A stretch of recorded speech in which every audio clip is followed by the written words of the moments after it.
Now, over here, 10 Downing Street over there, and I think the closer I get to 10 Downing Street, the more I'm going to freak these people out. You know, as wandering historians talking about things, and then filming. Now, the last commander we have to talk about is Lord Kitchener. And Lord Kitchener, controversial figure in the British Army, in command of nearly as many things as Lord Roberts or Viscount Wolseley. One of the first notable moments in Kitchener's career, he actually went along with the French army during the Franco-Prussian War and got a stiff rebuke from the Duke of Cambridge about that. He also, at various times, worked for both Sir Garnet and Lord Roberts, with Sir Garnet in the Sudan. There to embark for Khartoum.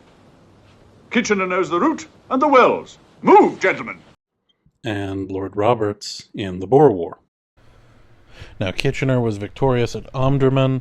We talked about Charles Gordon going down to Sudan to fight the Mahdi, and Kitchener goes back in 1898 with a larger column, and if you're going to come back to Sudan, you better bring machine guns, because this time he brought a full army, and they had the Maxim gun, they had quick-firing artillery. It was a different army, and very methodically went to Khartoum, and they defeated the Mahdists, or the dervishes, as they called them. And Winston Churchill was actually at Omdurman, riding with the 21st Lancers. Now, after that, he becomes Kitchener of Khartoum, and the next year he becomes Chief of Staff to Lord Roberts. They go down to fix things in South Africa, and the Boer War is just, it's the management of the Boer War you could really go into in great depth. There's so much argument about the allocation of forces.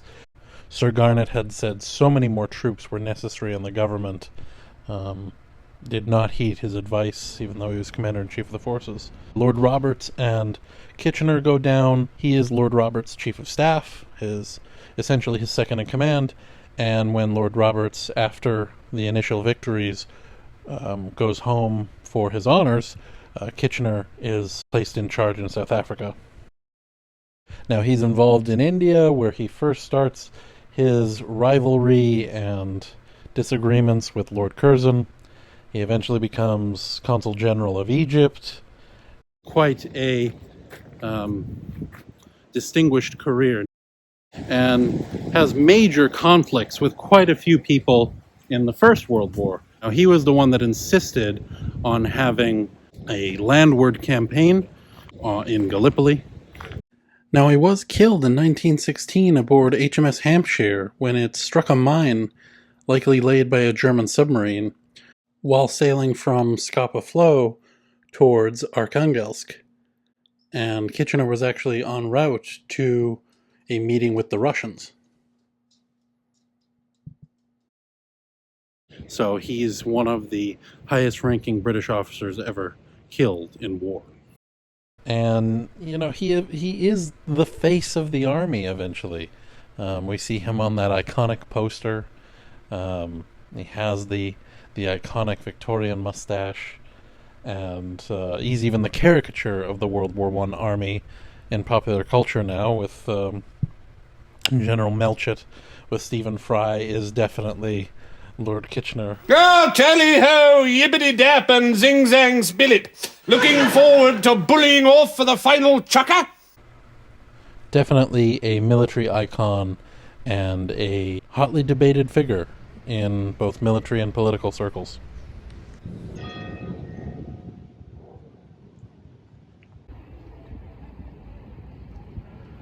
Now, the last and probably equally controversial figure in Horse Guards Parade, which might count for our Foreign Office tour, but I'm going to count him in Horse Guards Parade, is Mountbatten, who was Admiral of the Fleet, and he ended up having a number of major commands in the Second World War.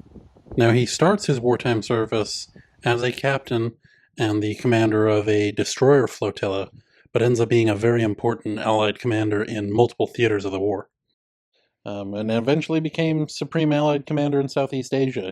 And Southeast Asia did not go well for the British. It was a long and difficult fight with terrible suffering. But he was eventually involved in the recapture of much of Southeast Asia from the Japanese. He was the last Viceroy of India before Indian and Pakistani independence. And he was Chief of Defense Staff from 1959 to 1965. And he was assassinated by the Irish Republican Army in 1979. Perfectly portrayed in all the seasons of The Crown. Really enjoyed both the performances there. Of course, Charles Dance, absolutely perfect. Come you back, you British soldier. Come you back.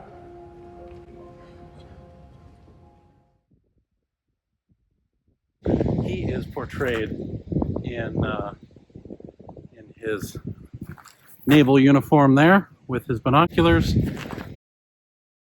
Now, the only other notable thing about Mountbatten Green here is that 2 mortar shells actually landed in the green here, blowing out the windows of the Foreign Office behind it.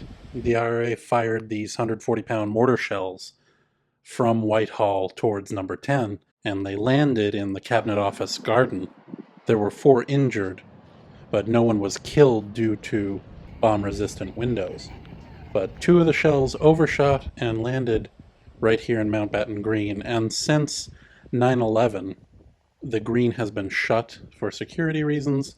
It's the corner of 2 very important entrances to 10 Downing Street and the Foreign Office, and I was hoping I could get in there to see if there was any damage to the statue, like there is on so many statues bombed during the Blitz. But he held a long and distinguished career in the 20th century, and now we're out of my wheelhouse. I know nothing about the 20th century. So, Mountbatten, interesting and controversial figure for many. There were a lot of eminent and accomplished and controversial figures here. I really and truly love Horse Guards Parade. It is a wonderful place. It seems so serene. It has St. James Park in the distance, and that is always it's such a serene place.